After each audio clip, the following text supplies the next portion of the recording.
Bonjour, bonjour à tous. Merci d'être présents après cette belle soirée. J'espère en tout cas que ça a été une bonne soirée pour vous. On va finir en fait cette session des 10 ans sur un sujet qui vous concerne tous, qui est autour des CMO. C'était quoi en 2014 votre métier, ce que c'est aujourd'hui, et on va essayer de se projeter sur 2034, dans 10 ans. Et donc j'ai l'honneur de faire monter sur scène Thomas Husson, le célèbre Thomas de chez Forrester, qui va venir nous éclairer avec ses invités.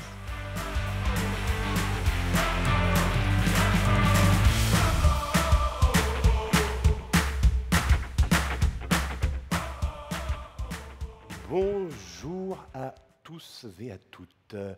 Je suis donc Thomas Husson, je suis vice-président et analyste chez Forrester, qui est un cabinet indépendant. On est entre la marque et l'ensemble de ses prestataires, que ce soit agences, sociétés de conseil, acteurs Martech ou Adtech. Bon anniversaire, Sonia, Arnaud, Héloïse, toute l'équipe. C'est vrai que c'est la 10e édition et je trouve, pour faire beaucoup de conférences depuis pas mal d'années, que c'est un des meilleurs événements. Donc je suis ravi que cette 10e édition se soit si bien passée. La difficulté pour moi, c'est que j'ai un sujet relativement simple à traiter, 20 ans de marketing et les 10 prochaines années. Alors évidemment, on va simplement esquisser dans un instant avec Rodolphe Pajot, qui est le directeur marketing et digital de Generali France, et puis Sophia Gazo, qui est directrice marketing et digital de Toutbus. Donc on aura le regard croisé. Avant ça, je vais prendre 15-20 minutes pour planter un peu le décor de la discussion qu'on va avoir et donner la vision que Forrester a de l'évolution du métier de directeur marketing.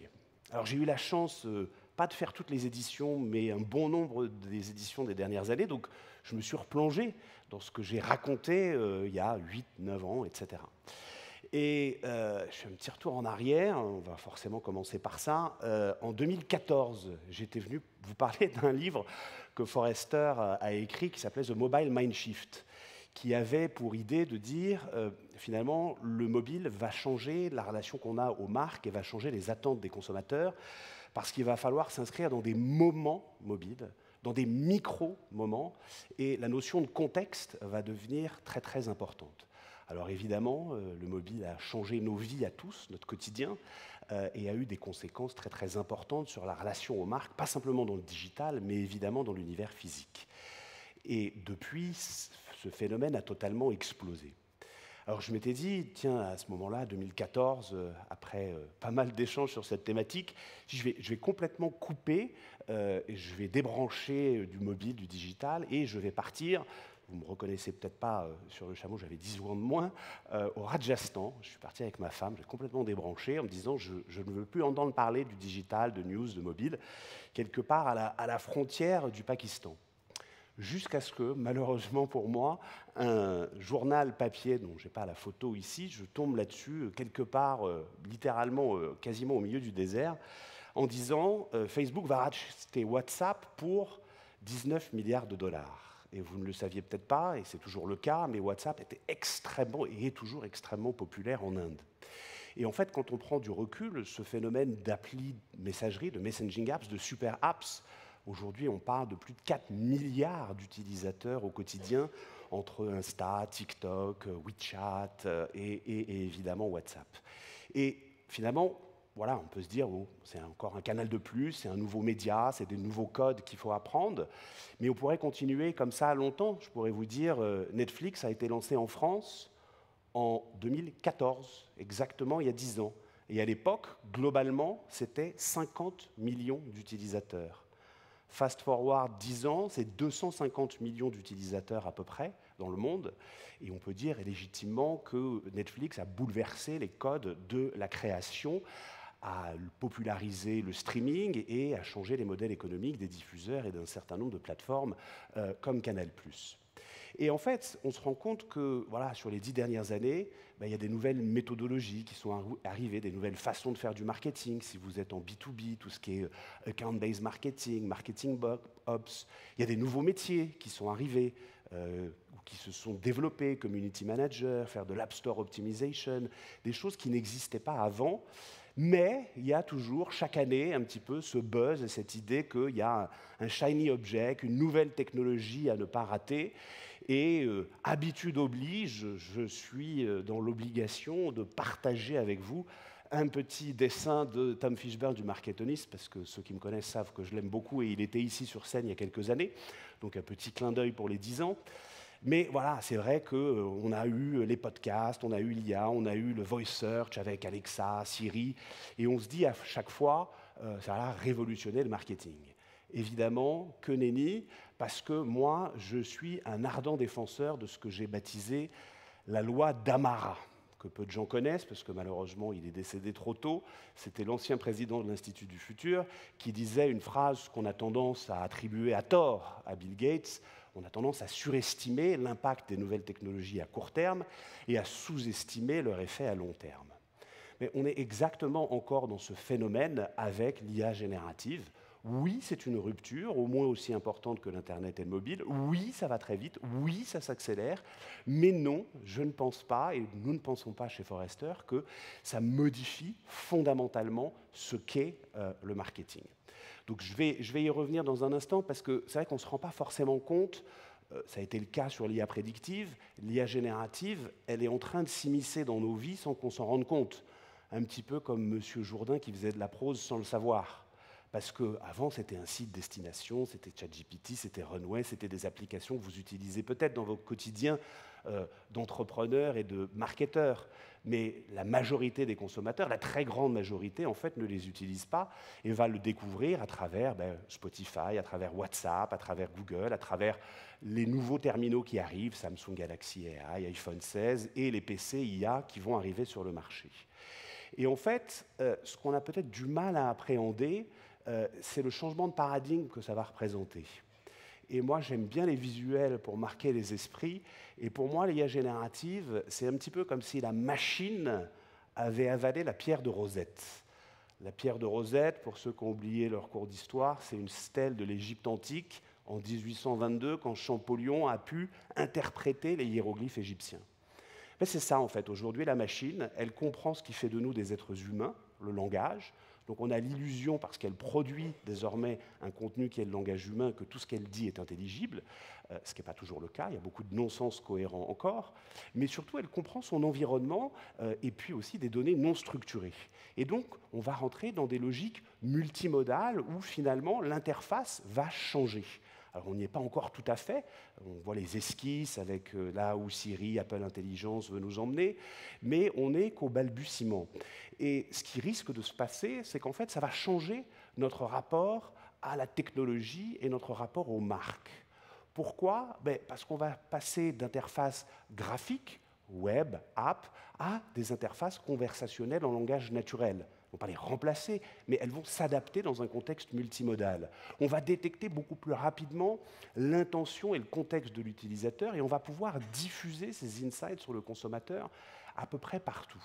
Et donc on va finir, ça fait déjà quelques années qu'on en parle avec l'émergence d'Alexa et de Siri, par avoir ces fameux agents, ce double entre guillemets de nous-mêmes, ce double digital.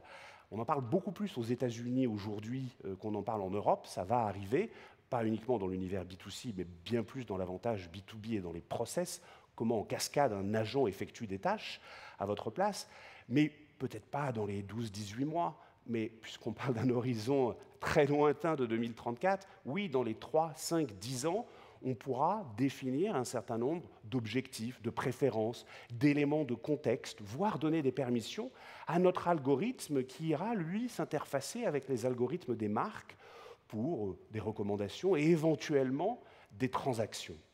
Alors, ça va mettre un certain temps à se déployer, mais c'est l'idée que finalement, l'IA va changer un petit peu la relation à la marque parce qu'on va être beaucoup plus dans des logiques un peu invisibles, d'expériences invisibles qui sont anticipées en fonction de mon contexte, donc beaucoup plus intentionnelles aussi, puisqu'on comprendra davantage l'objectif du consommateur, beaucoup plus intime d'une certaine façon, parce qu'il faudra donner la permission à ces agents d'aller chercher dans vos mails, dans vos histoires, dans vos photos, dans votre calendrier, et puis aussi beaucoup plus interactive.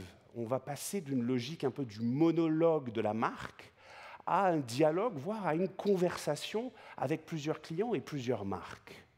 Et ça va changer la donne, et on peut imaginer, c'est très esquissé, c'est juste pour donner une idée de ce à quoi pourraient correspondre les nouveaux interfaces en 2030, que oui, évidemment, il y aura toujours du mobile, des apps, du web, mais il y aura beaucoup plus de conversationnel, il y aura beaucoup plus de ce qu'on appelle du outbound, c'est-à-dire une communication proactive, simple notification de la marque qui fait que vous avez un fragment d'expérience et vous n'avez pas besoin d'ouvrir l'application. Ça se passe déjà sur Uber et sur des tas de plateformes.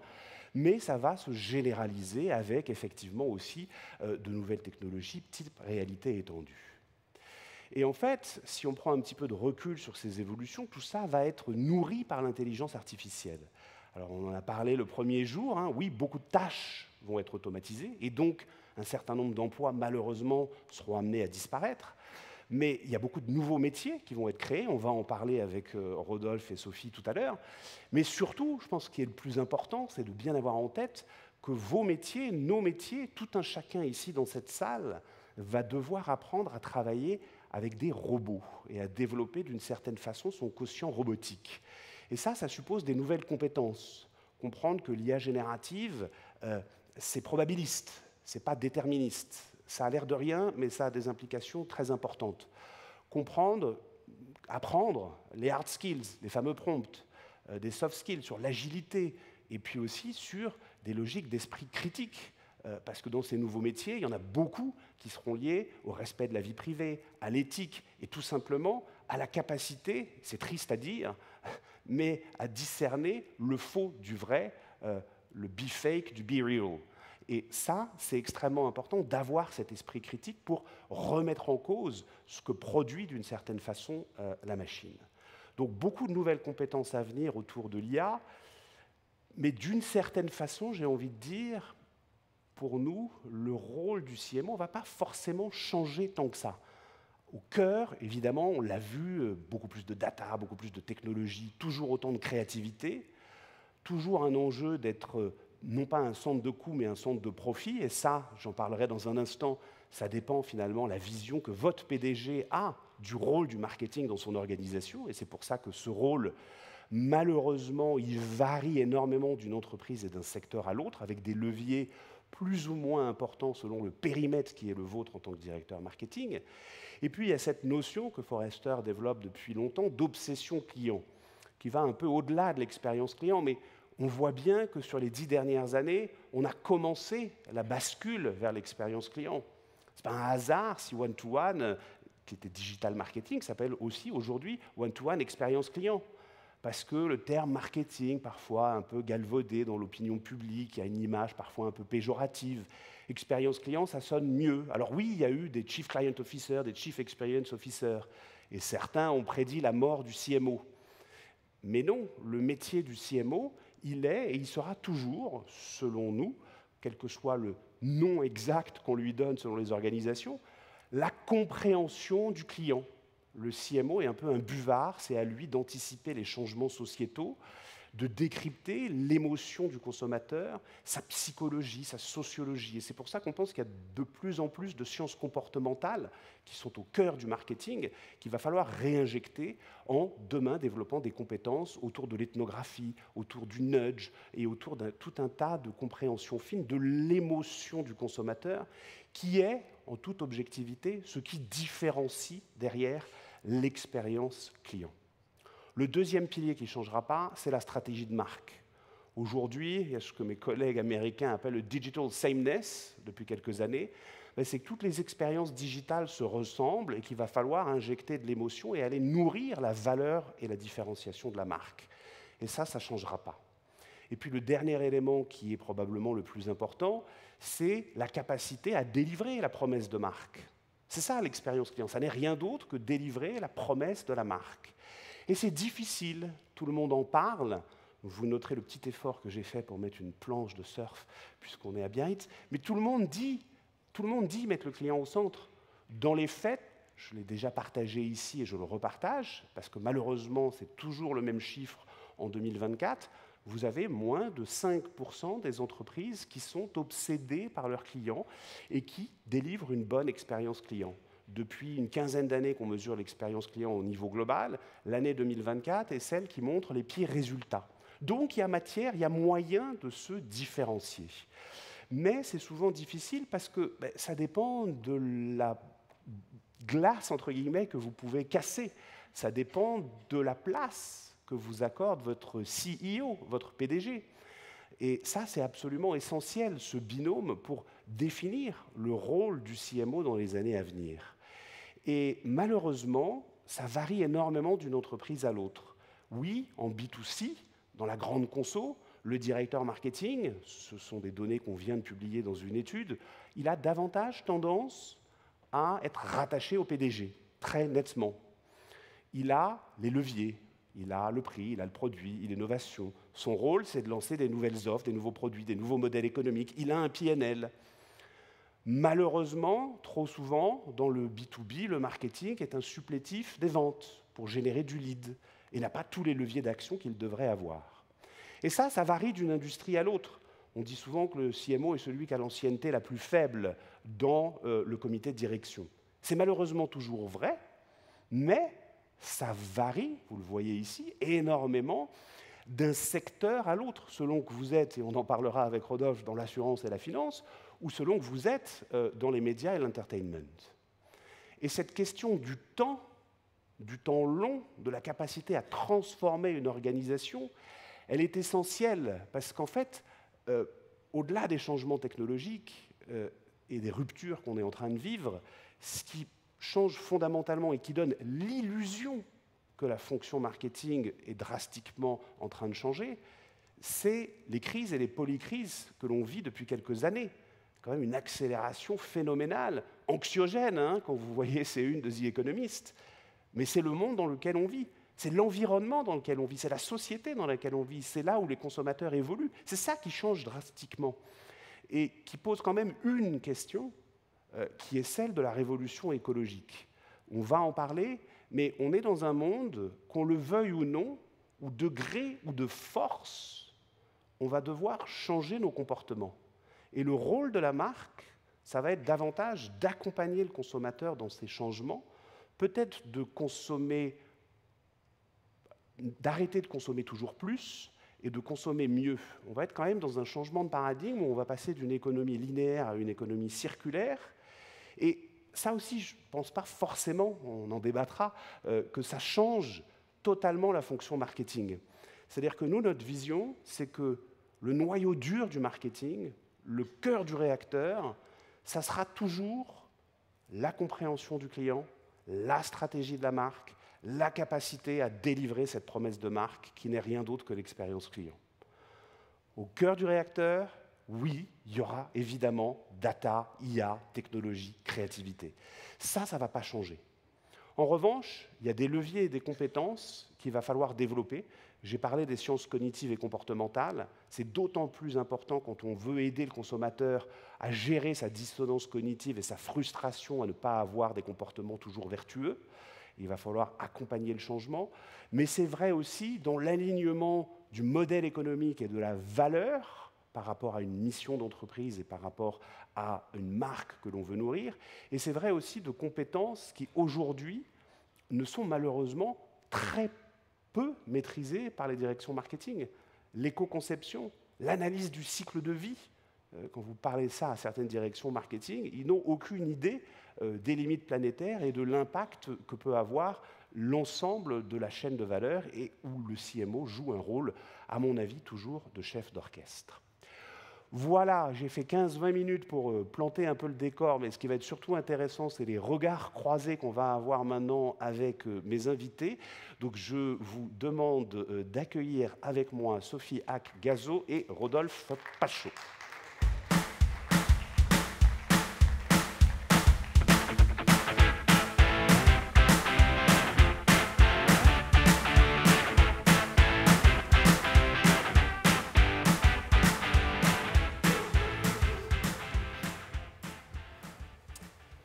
Un grand merci à tous les deux d'avoir accepté cet exercice délicat qui est de se projeter dans l'avenir. Je vais, pour commencer, vous laisser vous présenter et puis peut-être nous dire en quelques mots le rôle du marketing dans votre organisation, quelques éléments peut-être sur la taille de l'effectif ou comment vous vous êtes placé dans l'organisation. Et puis après, on va rentrer dans le vif du sujet. Sophie, peut-être, je te laisse commencer. Du coup, j'ai choisi 3 dates pour me présenter. Donc en 2014, moi, je suis passée de CMO chez un pure player à CDO dans une entreprise dite traditionnelle, comme on disait à l'époque. Et quand le PDG m'a dit qu'est-ce qui fait que dans 2 ans, on se dira qu'on a réussi, je lui ai dit ce qui serait bien, c'est qu'il n'y ait plus de CDO. Du coup, je fais un spoiler en introduction. Je ne suis pas très forte quand il s'agit de deviner ce qui va se passer, parce qu'il y a toujours un CDO dans cette entreprise, et bien évidemment, il y en a partout.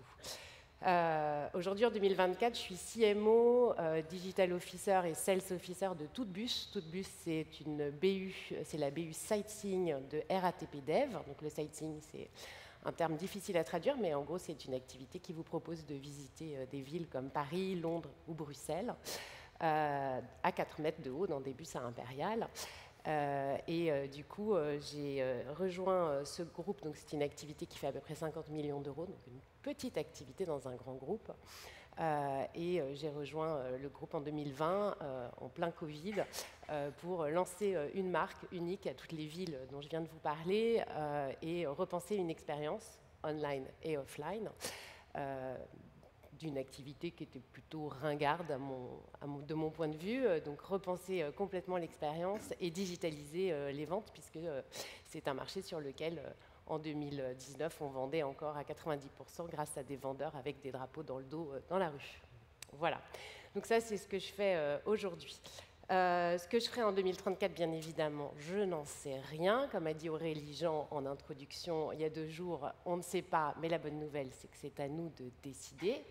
Donc je vous livre 3 vœux, et après, on laisse Thomas mener le débat.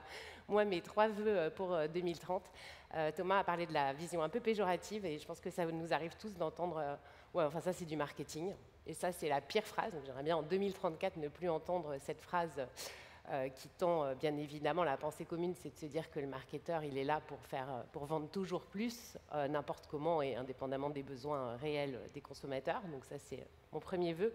Mon deuxième vœu, c'est une durée de vie un peu plus longue du CMO dans l'entreprise, parce que du coup, si on veut s'installer un peu et mener des projets de fond, c'est quand même préférable de se dire qu'on a un peu plus que 18 mois de durée de vie dans la boîte. Et mon dernier vœu, ça serait qu'on soit bien plus que des chiffres mesure officer, parce que je trouve qu'on passe quand même beaucoup de temps à mesurer des choses qu'on comprend de façon très relative, ou de plus en plus relative, on va dire. Et donc derrière ce M, il y a plein d'autres choses qu'on va pouvoir mettre pour 2034. Merci beaucoup, Sophie. Rodolphe, donc chez Generali. Generali France, ouais, exactement. Parce que moi, j'ai une double boss, la France et le groupe. Donc moi, je fais du marketing depuis maintenant plus de 20 ans, 22 ans cette année. J'ai toujours eu un pied à la fois dans le marketing, la distribution, le digital et la communication, et dans la banque assurance. Mais uniquement et strictement dans la banque assurance. Donc ce qui est plutôt froid à la base comme matière, mais qui, in fine, est extrêmement changeante. Changeante parce que c'est des activités tirées essentiellement par le produit à l'origine, et on voit l'évolution de 2014 à 2024, et on tend vers 2034. Face à une standardisation des offres, et in fine, le marketing prend de plus en plus de place, et forcément l'expérience prend de plus en plus de place.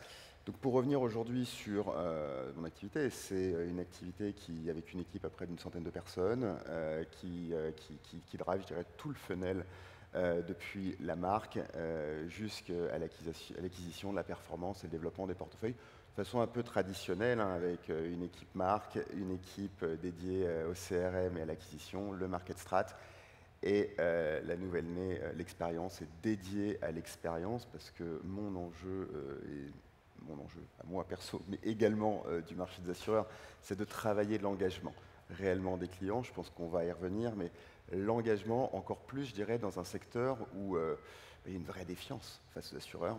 Il y a une image assez déplorable du monde de l'assurance, où là, on est face à des paradoxes où les Français, en revanche, ont une excellente image de leur intermédiaire, de leur agent général d'assurance. Et donc, c'est ça. On est face à une transformation réellement aujourd'hui, où pour faire face, et tu l'évoquais dans l'introduction, et je pense qu'on va y revenir, mais bouleversements sociétaux, climatiques, et tous les aléas auxquels on est confronté, ça va demander beaucoup plus d'engagement du client pour qu'on puisse continuer, je dirais, à mener notre mission de pouvoir assurer les Français, assurer la société, parce que sans assurance, on ne se développe pas. On ne peut pas se développer, on ne peut pas croître. Et donc, ça va être l'enjeu pour nous d'adresser un nouveau prisme, un nouveau regard avec les clients. Merci. Alors, on va structurer la discussion autour de, on va dire, 3 thèmes. Un premier thème autour de l'IA, forcément, on est obligé de revenir dessus. On va parler effectivement des nouveaux risques et de la révolution écologique. On finira par les plans d'action respectifs, concrètement, là, pour 2025. Mais avant ça, je voudrais peut-être que vous rebondissiez, que vous réagissiez sur un certain nombre de tendances que j'ai partagées. J'en ai certainement oublié, il y a peut-être des choses qui vous paraissent plus importantes à souligner, vous êtes peut-être en désaccord avec certains points que j'ai mentionnés. Est-ce qu'on peut prendre quelques minutes peut-être pour rebondir sur votre vision à vous? Moi j'ai partagé la vision de Forrester, mais vous avez peut-être une vision totalement différente. Tu es ? Alors moi je me suis demandé avec qui j'avais passé le plus de temps les 10 dernières années et je pense que c'est quand même beaucoup le directeur IT et un peu aussi mon DAF. Mais voilà, donc j'ai passé beaucoup de temps et je pense qu'on a passé les 10 dernières années beaucoup avec le directeur IT et je crois qu'on va passer beaucoup de temps dans les 10 prochaines années avec le DRH. Je vais vous expliquer pourquoi. Donc le directeur IT, il fallait intégrer les usages mobiles, il fallait faire des expériences sans couture, faire payer les gens sans que ça fasse mal, comme quand on prend un Uber. Donc on avait toutes ces injonctions et puis bien évidemment de plus en plus de Martech dans la vie quotidienne de nos équipes et donc finalement on a beaucoup travaillé sur des sujets tech. Pour la suite, en fait, ce que je me dis, c'est qu'on va avoir quand même tous ces enjeux de transfo, même si certainement qu'on surestime une partie des enjeux liés à l'IA, mais il y a quand même des sujets de gains de productivité réels ou pas attendus, fantasmés, qui vont se poser avec l'équipe RH. Il va y avoir des besoins de formation réellement pour les équipes. Des enjeux d'éthique aussi, savoir comment on reste aligné avec les valeurs de l'entreprise dans tout ça. Et puis, ça c'est le premier point. Le deuxième gros point pour moi avec les équipes RH, c'est vraiment de se dire que l'écoute client qu'on a mis en place, nous chez Toutbus, on mesure notre NPS, on a les reviews de nos clients sur les plateformes, on a tout ça, on a les analyses de verbatim par ChatGPT, on écoute tous les jours et on a bien évidemment une équipe Customer Care, donc on l'a mis en place. Néanmoins, il y a toujours ce sujet, si vous n'allez pas voir les équipes terrain, si vous ne forcez pas tout le monde dans l'entreprise à se mettre à la place, à faire un vie mon job avec les équipes terrain, vous allez passer à côté de la moitié des sujets. Et moi, cet été encore, je peux vous assurer que pendant les Jeux Olympiques, les demi-journées que j'ai passées à plusieurs reprises au mois de juillet à côté des chauffeurs de bus dans Paris, ça me limitait dans mes attentes par rapport à ce qu'on pouvait délivrer en termes d'expérience client et ça m'a permis d'être beaucoup plus réaliste derrière quand je briefais les équipes sur ce qu'on devait délivrer aux clients. Donc, le fait de vraiment écouter cette écoute des équipes terrain qui vient compléter l'écoute qu'on fait déjà du client, je pense qu'elle est clé et bien évidemment elle doit se faire avec les RH parce que derrière c'est aussi comme ça qu'on pose les curseurs sur ce qu'on attend de nos équipes et notamment de nos équipes qui sont en face du client. Donc ça c'est un deuxième point très important. Et le dernier point, c'est qu'on l'a dit, on est dans des environnements très concurrentiels où la différenciation va rester clé de toute façon. Enfin, moi j'ai toujours travaillé dans des environnements très concurrentiels, très soumis à des grosses fluctuations conjoncturelles, l'emploi, l'immobilier, le tourisme. Et donc, du coup, il faut développer une vraie culture du risque, c'est-à-dire non pas seulement un droit au risque, mais un devoir au risque chez les équipes. Et ça, c'est un vrai enjeu RH. Comment on fait prendre conscience aux équipes que l'IA ne crée pas, on se l'est dit 10 fois depuis qu'on est là, et que donc, du coup, c'est à eux de trouver des solutions. Et ça, c'est pour moi un gros sujet RH aussi, pour le CMO notamment. Sur l'engagement collaborateur, la marque employeur aussi, j'imagine. Et recruter des gens qui ne viennent pas du secteur, s'ouvrir, faire des benchmarks larges, enfin voilà, tout ça. Et c'est vraiment de la culture de cultiver ce devoir au risque. Du DSI au DRH. Rodolphe. Alors, je suis totalement aligné avec, malheureusement, peut-être on a un peu de débat, c'est raté, avec ce que tu as pu évoquer avant. Il y a juste un point peut-être que tu as oublié, c'est on pensait tous en 2024 qu'on porterait tous des Google Glass quand même. Souviens-toi en 2015, c'était la révolution, tout le monde s'imaginait, dans toutes les boîtes on en avait acheté pour les tester, et au final, ça a bien floppé quand même, comme quoi. Pas hésiter à challenger, à remettre en question toutes les nouvelles innovations. Moi, il y a deux choses principalement qui m'ont marqué sur ces 10 dernières années et qui vont influencer les 10 prochaines. La première, je dirais, c'est un nouveau rapport avec le référentiel temps. Sans rentrer dans un débat philosophique, on a, sur tout ce que l'on peut regarder, que ce soit du développement de produits, que ce soit la société, la politique, le climat, on a sur ces 10 dernières années, on a un raccourcissement et une accélération de tous les changements qui ont un impact phénoménal sur nous, les CMO, nos équipes marketing, parce que comme tu l'évoquais, on est, et c'est comme ça que je le conçois, et ce sera encore le cas pour ces 10 prochaines années, tu disais le buvard, je crois, client, on est, voilà, c'est ça, on est le miroir pour l'organisation de la perception client, de la vision client. Et donc, on doit appréhender et être hyper agile, hyper réactif face à l'ensemble de ces aléas. Donc, je veux dire, on se le dise, on a vécu quand même, ne serait-ce que sur les 5 dernières années, sans remonter sur les 10 dernières, des risques climatiques. Alors, je parle en tant qu'assureur, ce qu'on appelait le risque décennal, c'était pas pour rien, ça devait arriver tous les 10 ans. Ça arrive tous les ans, tous les 2 ans, voire tous les ans aujourd'hui. On a une guerre en Europe. Et pas une guerre cyber, mais une guerre physique, on va dire, en Europe. On a été confinés pendant près de 2 ans avec une pandémie. Voilà, on ne sait pas ce qui va arriver, mais voilà, ça force à avoir une hyper réactivité et in fine, et là je te rejoins complètement Sophie, d'aller emmener nos partenaires en interne, DSI, tout à fait, patron des opérations aussi, qui va driver les chaînes de valeur pour adapter ces chaînes de valeur, et les RH, parce qu'il faut qu'on anticipe les futurs recrutements. Ça, c'est vraiment, ce raccourcissement du temps a été pour moi voilà, une grosse claque quand même en regardant le rétroviseur ces 10 dernières années, et ça ne va te faire que s'accélérer. Puis, je ne reviens pas sur le développement produit, mais développement produit entre l'idée et la mise en marché, aujourd'hui c'est max 18 mois. Avant c'était 10 ans. Donc ça force quand même, c'est pour ça peut-être qu'au final les CMO ne durent pas si longtemps que ça, parce qu'ils sont peut-être plutôt usés.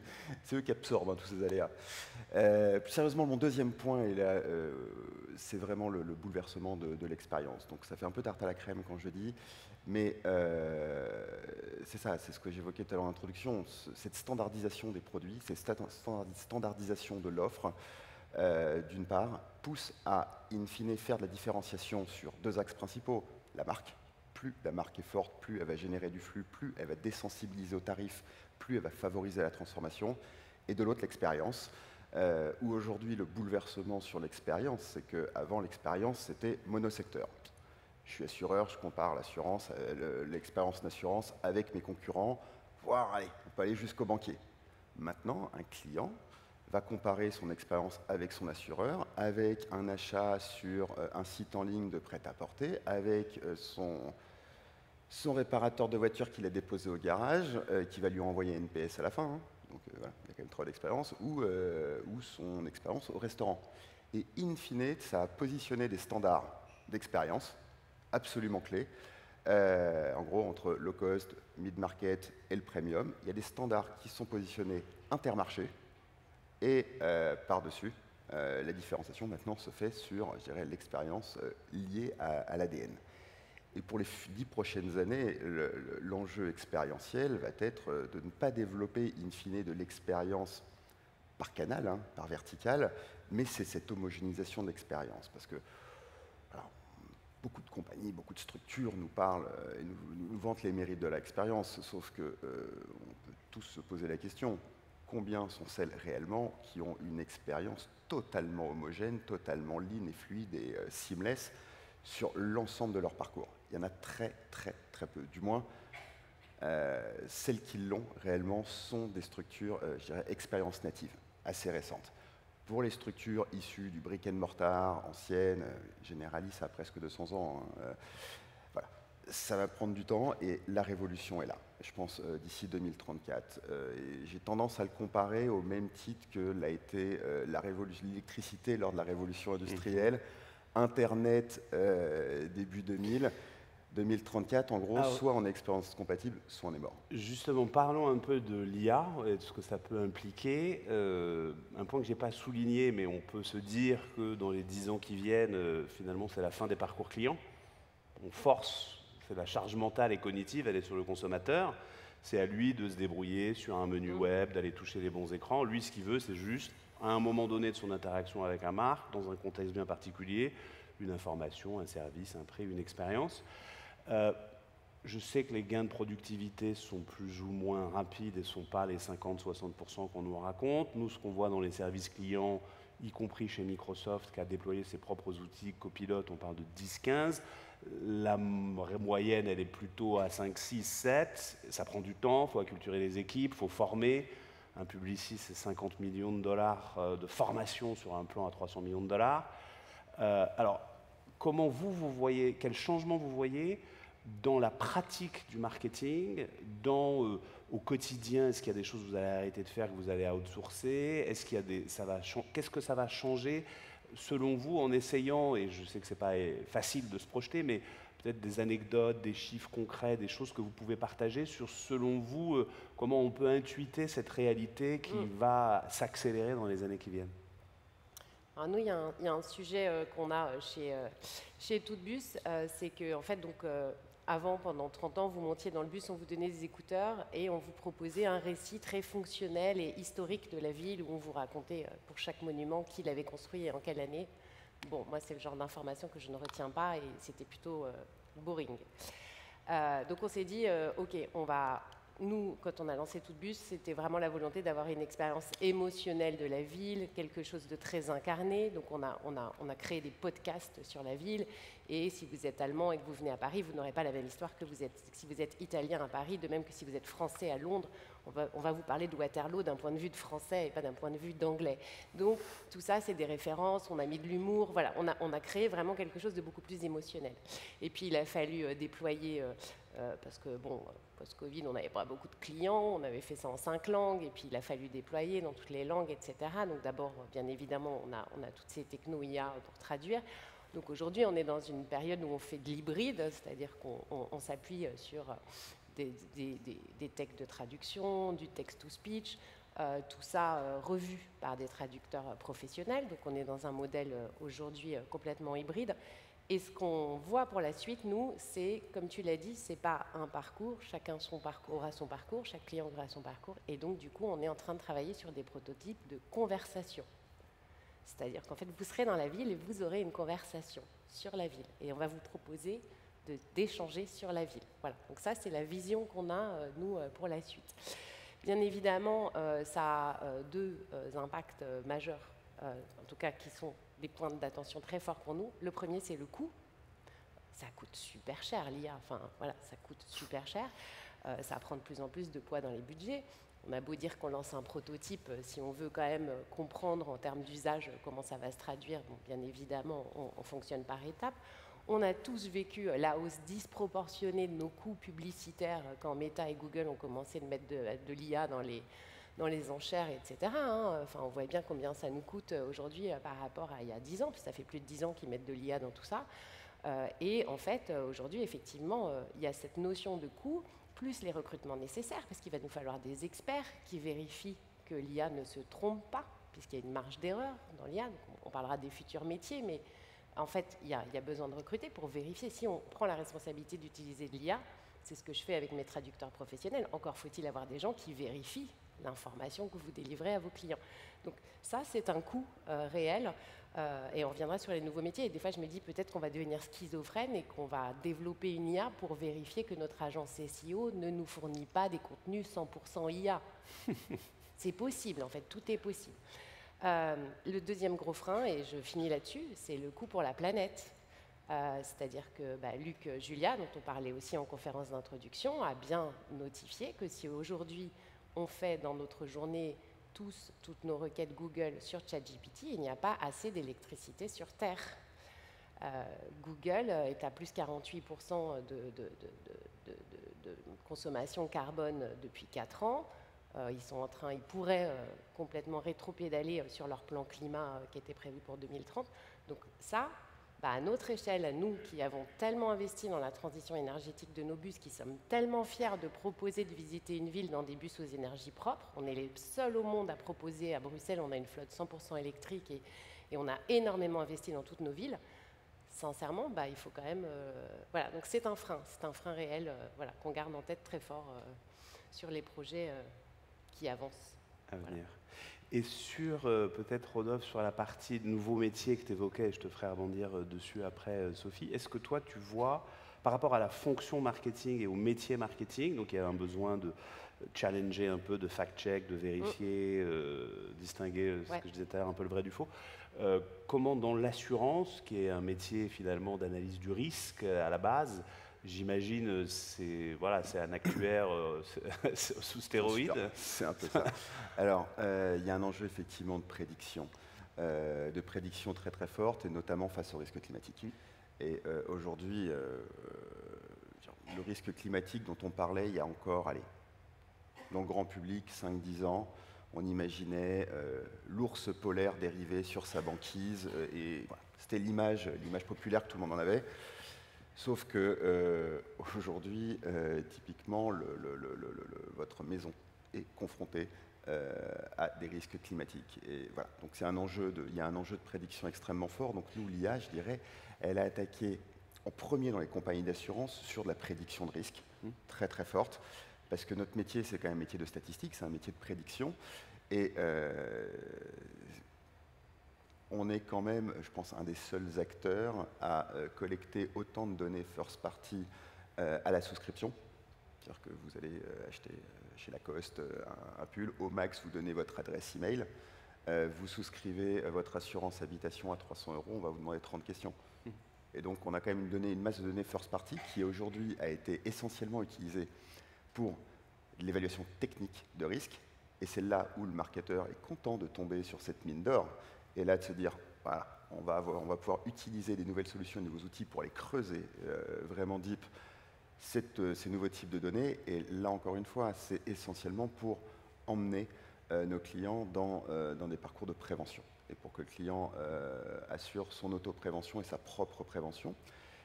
Ça, c'est d'un point de vue global et plutôt holistique. D'un point de vue très opérationnel aujourd'hui, dans le quotidien, je dirais c'est un peu comme le digital. Quand on a installé le digital au début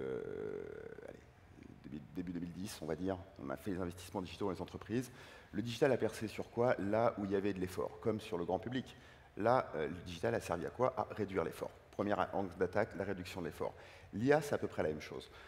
Aujourd'hui, on l'attaque de façon très opérationnelle, là où on réduit l'effort.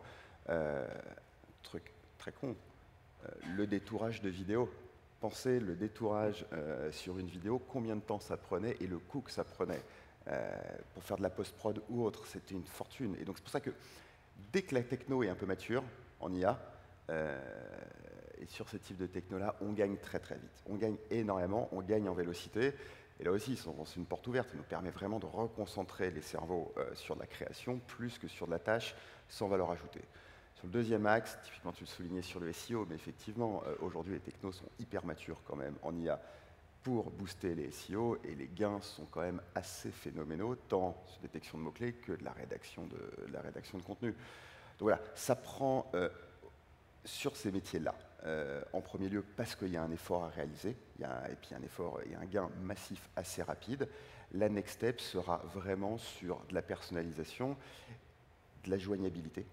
On a un enjeu à la fois de mixer efficacité opérationnelle et expérience client, donc réussir à faire de l'efficacité opérationnelle sans détruire de la valeur ou de l'expérience, et en ça, l'IA va être un vrai levier. Et enfin, la troisième étape, c'est vraiment ce que j'évoquais en introduction, aller engager le client, et spécifiquement pour l'assureur, dans sa propre prévention, tant sur la prise de conscience que dans les solutions de remédiation à mettre en œuvre et de l'accompagner. Et concrètement, sur une équipe d'une centaine de personnes, en termes de formation, par exemple, c'est sur quel type d'outils, c'est quel plan de formation que tu essaies ou que tu envisages de déployer vis-à-vis de tes équipes?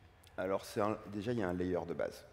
Aujourd'hui, je pense que faire du marketing sans appréhender à minima l'IA en termes de culture, c'est le premier socle. Et après, c'est de la spécialisation de fonctions, quand même, adossé sur data engineer, data scientist. Voilà, on densifie les équipes parce qu'on vient manipuler la donnée. Je veux dire, l'enjeu de l'IA, si on veut que ça fonctionne, de façon très basique, il faut de la donnée, de la bonne donnée en amont. Et il faut être capable d'aller chercher la donnée, les signaux sur les parcours, les cruncher et les digérer pour en sortir une donnée. Et pour ça, voilà, on change quand même, on a un prisme. On a un prisme qui est en train d'évoluer sur les profils, beaucoup plus orienté de data, beaucoup plus dev, néanmoins avec un vrai background marketing. Et globalement, je pense qu'il y a un élément qui est absolument clé, et d'ailleurs tu le soulignais, c'est le mindset.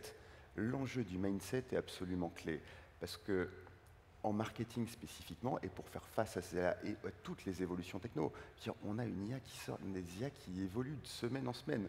Ça demande d'avoir des mindsets qui sont connectés en permanence à vouloir apprendre, continuer à apprendre et être dans l'auto-formation. C'est-à-dire que les RH ont un vrai boulot pour revoir leur modèle, leur façon de faire, depuis le recrutement jusqu'à la formation continue, parce qu'on vient chercher des profils, je vous le dis, les 3/4 de mon équipe, sur leur masse de formation, 80%, ils se l'auto-assurent, avec tout l'accès qu'on a aujourd'hui à ce type de formation. Et c'est tellement spécifique, c'est tellement pointu. Et voilà. Donc il y a une vraie question de mindset, parce qu'il faut avoir des équipes qui ont faim, ultra curieuses, et qui ont envie de se spécialiser et de continuer à avancer.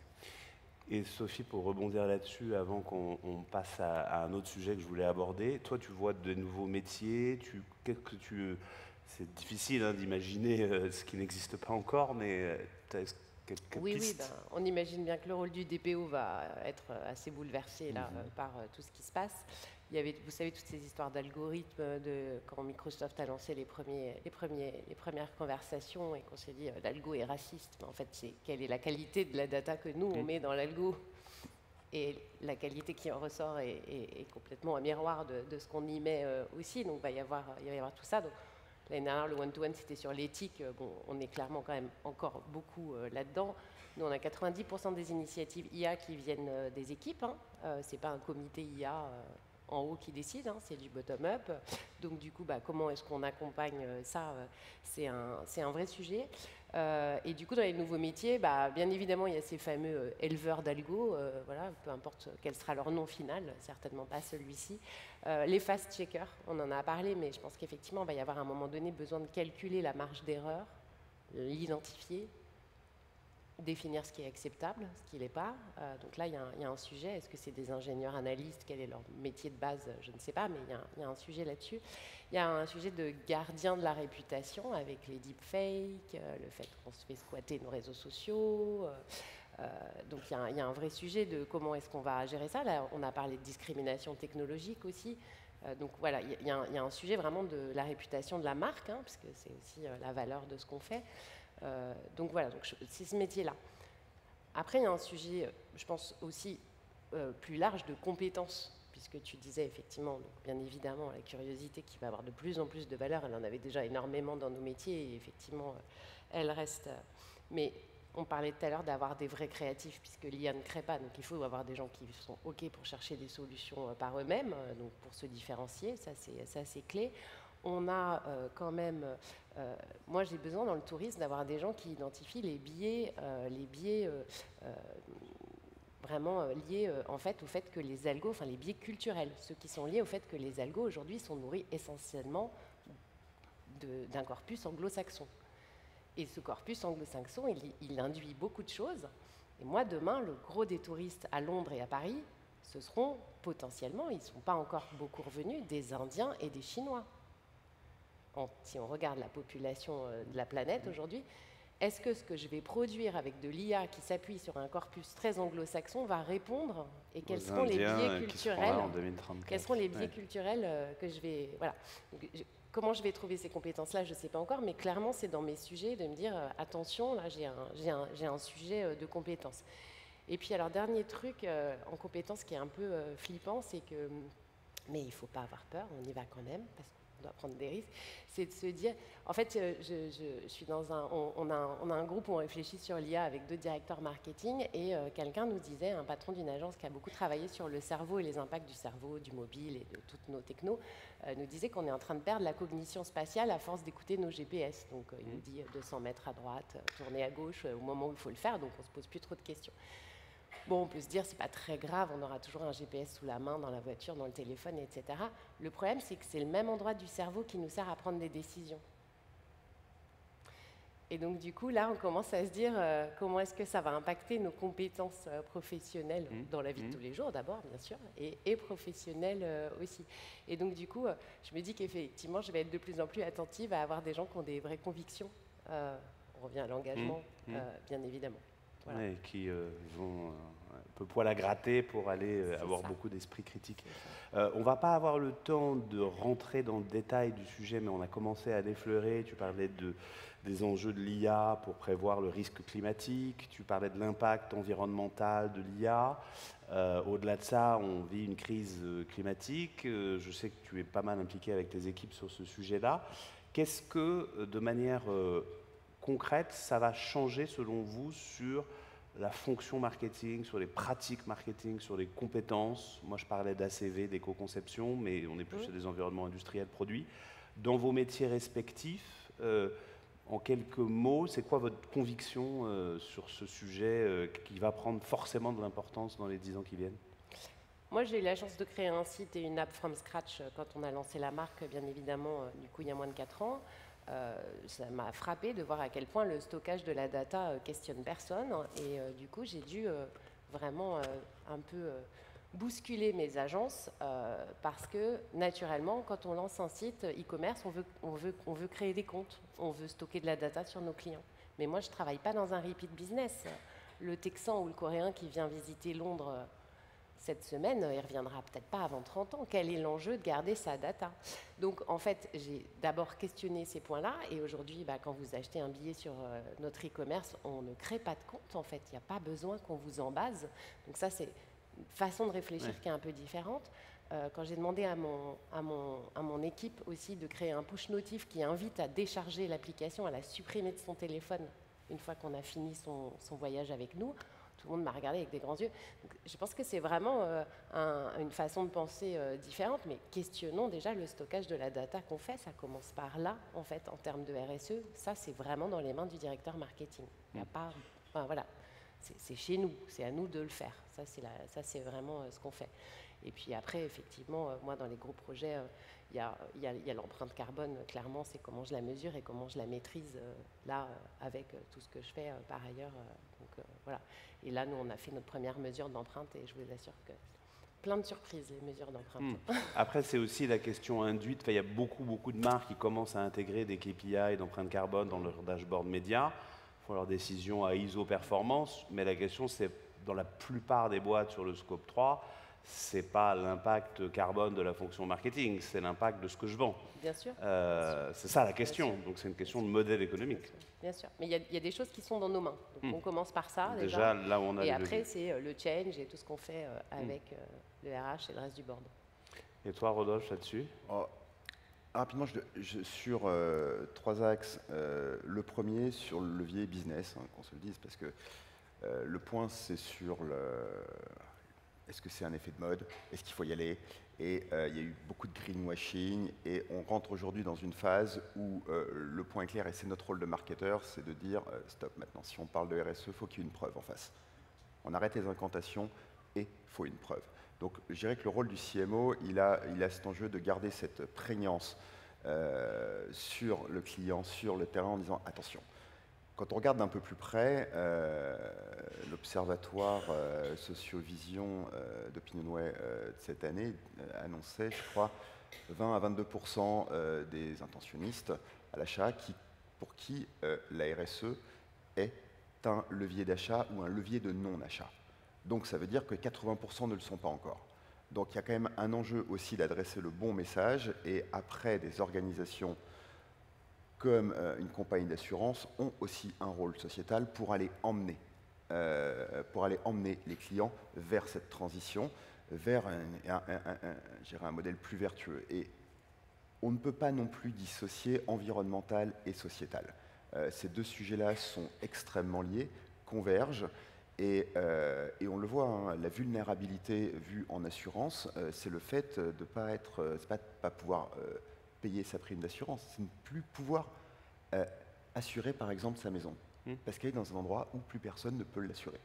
Et ça, c'est de la vulnérabilité. Donc, qui arrive, en fait, c'est une vulnérabilité sociétale qui est tirée par l'environnemental. Donc, c'est quand même, on est face à un prisme, et je le vois en tant qu'assureur, hein, assez colossal. Je veux dire, on ne va pas pouvoir reconstruire tous les ans la Nouvelle-Orléans. C'est fini. Donc, à un moment donné, ça veut dire que cette assurance qui était obligatoire, l'assurance de son habitation qui était obligatoire, donc on ne souscrivait que par le prix parce que c'était une commodities, il y en a un vrai travail de transformation et d'accompagnement de la société pour expliquer en fait à chacun que chacun est acteur de sa propre prévention, de la limitation de son propre risque. Et qu'in fine, je dirais, le job, c'est d'essayer d'apporter le maximum d'accompagnement pour de la sérénité. Voilà. Et si on conclut sur l'environnemental. On est évidemment sur des sujets qui sont éminemment complexes et on ne fait qu'esquisser un certain nombre de tendances. On n'a pas de boule de cristal sur les 10 prochaines années, mais voilà, on s'est prêté un peu à l'exercice. On arrive bientôt au bout de ce moment-là. On ne va pas faire de questions-réponses avec la salle. Vous pourrez leur poser des questions après, pour ceux d'entre vous qui nous rejoindront pour le brunch déjeuner. Peut-être en guise de conclusion, pour revenir sur des choses plus concrètes du quotidien de 2025. Tu étais en exercice budgétaire il n'y a pas longtemps, tu étais avec ton COMEX hier. Est-ce que vous pouvez nous dire 1, 2, 3 priorités sans rentrer dans les détails? Mais là, 2025, concrètement, vous travaillez sur quoi? C'est quoi vos priorités du moment? Peut-être, je ne sais pas, peut-être 2 minutes chacun. Je sais qu'on va effleurer le sujet, mais peut-être pour donner un peu un aperçu de ce qui concrètement vous occupe là en ce moment. Ça va être super rapide parce que ça ne va pas vous surprendre par rapport à ce que j'ai dit avant. Donc le premier sujet, c'est l'expérience. Donc on continue de repenser l'expérience et donc ça va être beaucoup sur du conversationnel. On a lancé WhatsApp en Customer Care, ça marche super bien et donc nous on veut étendre cette conversation puisque la visite de la ville, pour nous, c'est un projet beaucoup plus large qu'une balade en bus. Donc, on a lancé des audio-guides, des balades audio-guidées à pied qui s'appellent les Toot Walk, aussi bien sûr de l'héritage quand c'est Jane Austen à Bath ou quand c'est Emily in Paris à Paris. Et donc, du coup, on veut créer cette conversation et intégrer le client dans cette découverte de la ville. Donc, ça, c'est un gros sujet, c'est la conversation dans toutes ses formes avec le client et pas seulement au Customer Care, mais vraiment de façon très large. Le deuxième, donc ça c'est l'expérience. Le deuxième gros sujet, c'est le sujet donc, la symétrie des attentions, comme on l'appelle chez nous. Vraiment la balance humain-IA. Donc nous on continue, on a développé un programme qui s'appelle la Toot Buzz Touch. On embarque tous les managers qui deviennent eux-mêmes formateurs de leurs équipes et comment on infuse auprès des équipes la vraie penser que c'est eux qui font l'expérience client aussi et que donc du coup bien évidemment il y a les outils, bien évidemment il faut que l'app mobile elle marche, que le site e-commerce il marche, mais il y a surtout eux en face du client. Donc ça c'est un vrai sujet et donc chez nous c'est la symétrie des attentions. Donc maintenant on va mesurer le NPS employé à partir de cette année. Voilà, nouveau projet très concret. Et puis la dernière chose c'est le plan climat. En fait, je n'ai pas encore trouvé, et pourtant je vous assure que je fais beaucoup d'enquêtes, parce que j'écoute beaucoup, je n'ai pas trouvé un seul client depuis qu'on a lancé Tootbus il y a 3 ans qui me dise qu'il a acheté Tootbus parce qu'on est propre et qu'on est aux énergies propres. J'en ai pas. Je suis bien triste de ça. Aucun client ne m'a dit j'ai choisi Tootbus parce qu'il y a écrit en énorme que vous avez des bus électriques. C'est pas un driver d'achat. Mais on y croit, on sait que ça va le devenir. C'est nécessaire pour tout le monde, donc on va continuer là-dessus. Voilà, le plan climat. Merci. Et pour toi, les 3 priorités, ou 2, ou enfin, on va être très simple, une nutshell, ça va être le value for money. On a un enjeu de générer du value for money, donc c'est le bon terme anglo-saxon pour appeler le rapport qualité-prix perçu. Mais l'idée, c'est de générer de la valeur pour recréer à la fois ce lien, plus d'interactions. On a un enjeu à générer beaucoup plus d'interactions. On peut demander dans la salle, hein, le volume d'interactions que vous avez à l'année avec votre assureur, il est quand même plutôt limité, et même avec son environnement digital qui vous met à disposition 24/7, je ne suis pas sûr que vous y allez très souvent, donc il est là. L'enjeu, générer de l'interaction pour générer du value for money, de la valeur, et aller comme ça engager le client. Donc on augmente la fréquence d'interaction, on destique le client du tarif, point extrêmement clé, pour derrière aller l'engager et surtout revoir cette approche de prévention. Donc ça veut dire une transformation des offres. On va sortir notamment potentiellement on va sortir les services, mais remettre en avant les services, faire en sorte que le client les choisisse pour s'engager et donc voilà, accroître ce value for money. Et d'un point de vue un peu plus expérimental, alors plus si expérimental que ça, mais voilà, pour aller chercher ces notions d'engagement et de qualité perçue, le développement et le travail de biais cognitifs, de nudge marketing, qui sont, je pense, des fondamentaux sur lesquels il faut revenir. Le marketing est la base du marketing, c'est la sociologie, la sémiologie, la psychologie. Et donc ça, l'IA n'y est pas encore là-dessus. Donc c'est là aussi où on a un enjeu, une vraie valeur ajoutée à apporter et revenons comprendre cognitivement nos clients. Ce sera un joli mot de conclusion. Merci beaucoup pour vos regards croisés, vos témoignages sur ce sujet éminemment difficile. On peut déjà les remercier, les applaudir. Merci beaucoup. Et je vais me faire le porte-voix de l'organisation pour vous dire que le déjeuner, le brunch, se passe au casino. Donc on se retrouve tous là-bas maintenant et vous pourrez à loisir échanger avec Rodolphe et Sophie sur ces sujets-là. Merci, à tout de suite.